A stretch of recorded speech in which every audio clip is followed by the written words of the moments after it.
Hello everyone, welcome back to my channel momento study. आज की video में हम आपका यूनिट 7 फिनिश करेंगे। प्रीवियस वीडियो में हमने यूनिट 7 स्टार्ट किया था। So in this video we will be covering unit 7 class 12th NCERT legal studies. Okay, so before starting, if you want the sample papers or most important questions or the worksheets or the notes from which I am teaching you, kindly directly message me on my Instagram page. Okay, so let us begin.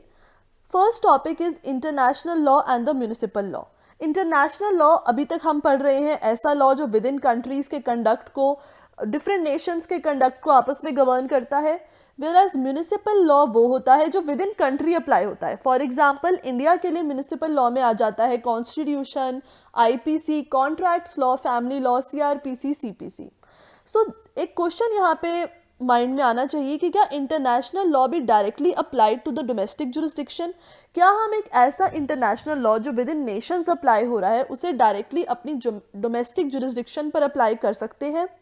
And secondly एक और question mind में आता है कि अगर आपने international law को अपनी डोमेस्टिक जुरिस्डिक्शन मतलब अपनी कंट्री में अप्लाई किया एंड उन दोनों लॉज में कॉन्फ्लिक्ट हो जाए तो कौन सा लॉ प्रिवेल करेगा? इंटरनेशनल लॉ प्रिवेल करेगा या फिर हमारा विद इन कंट्री का लॉ प्रिवेल करेगा?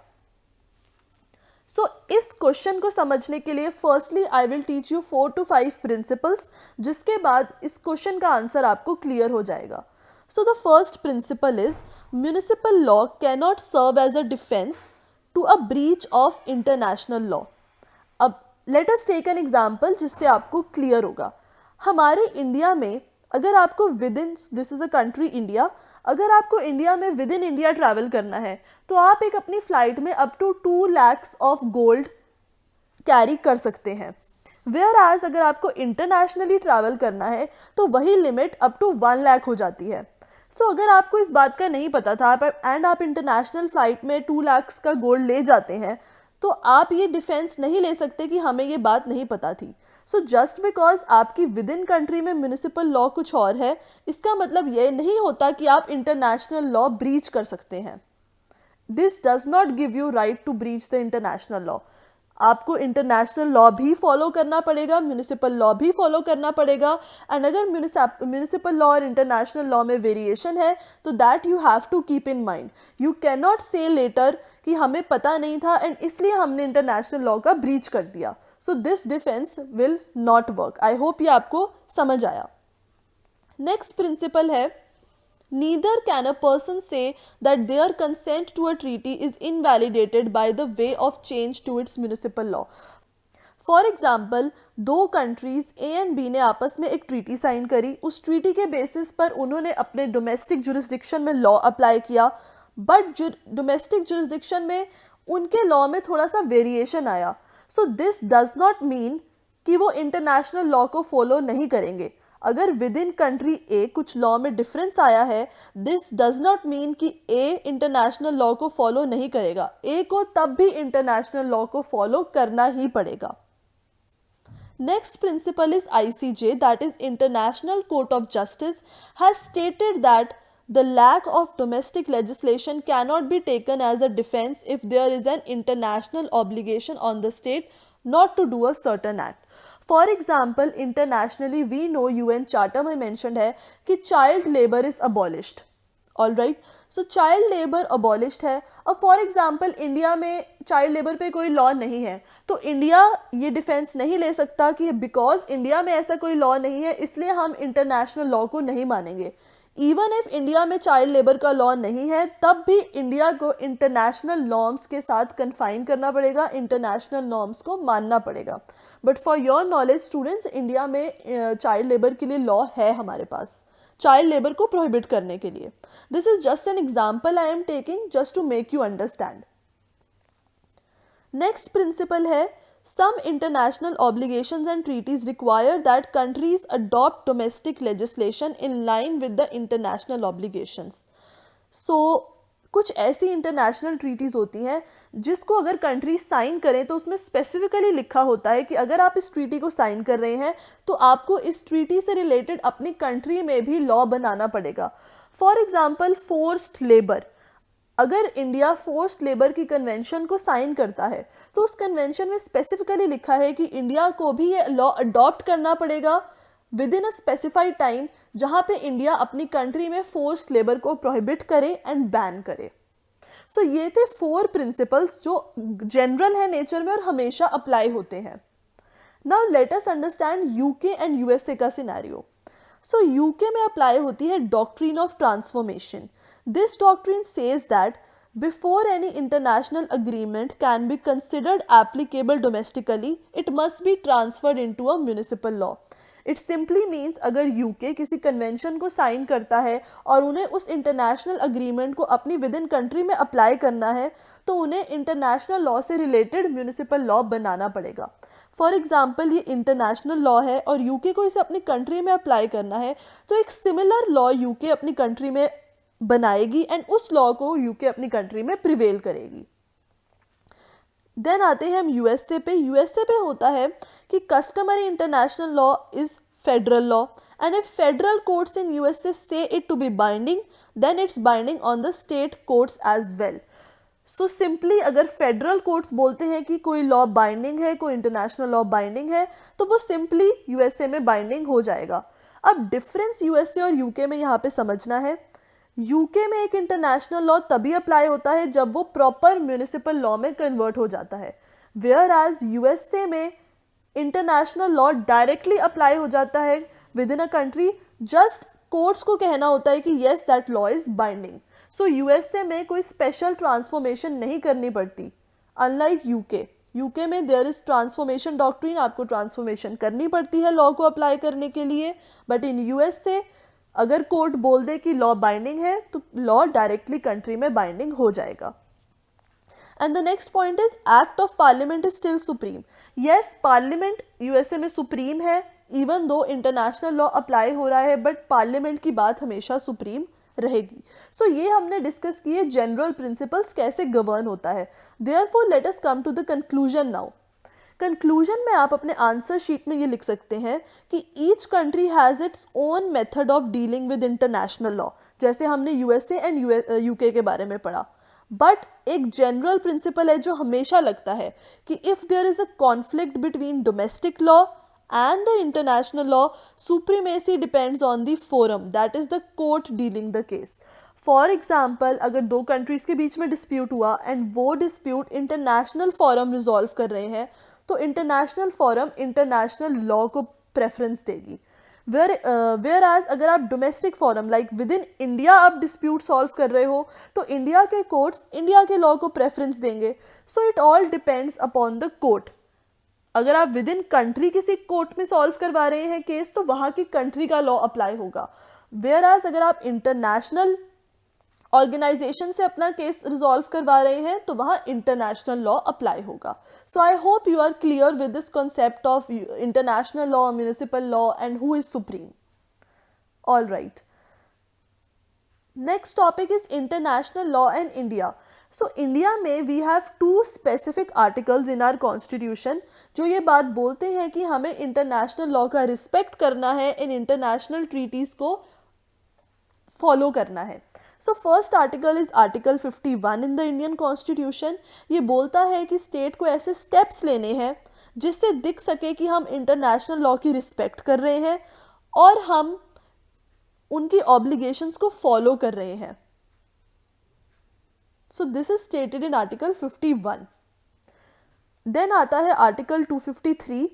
Article 253 says that Parliament, that is Lok Sabha and Rajya Sabha, the Union of India, have the power to implement the treaties and can even interfere in the powers of state government in order to give power to the provisions of an international treaty.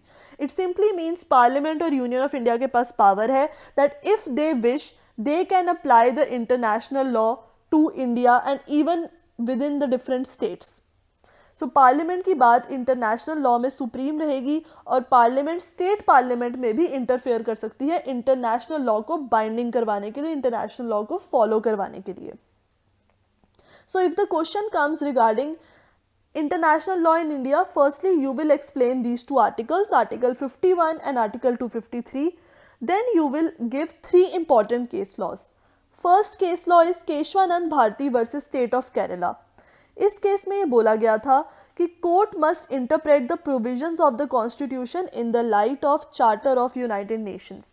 मतलब अगर हमें किसी भी constitution के provision को interpret करना है, उसके स्कोप को ब्रॉड करना है, देन हमें उसको यूनाइटेड नेशंस के चार्टर के अकॉर्डिंग इंटरप्रेट करना है। मतलब जो यूनाइटेड चार्टर में बात कही गई है हमें वही फॉलो करनी है और एंड हम यूनाइटेड चार्टर के अगेंस्ट या ऑपोजिट नहीं जा सकते।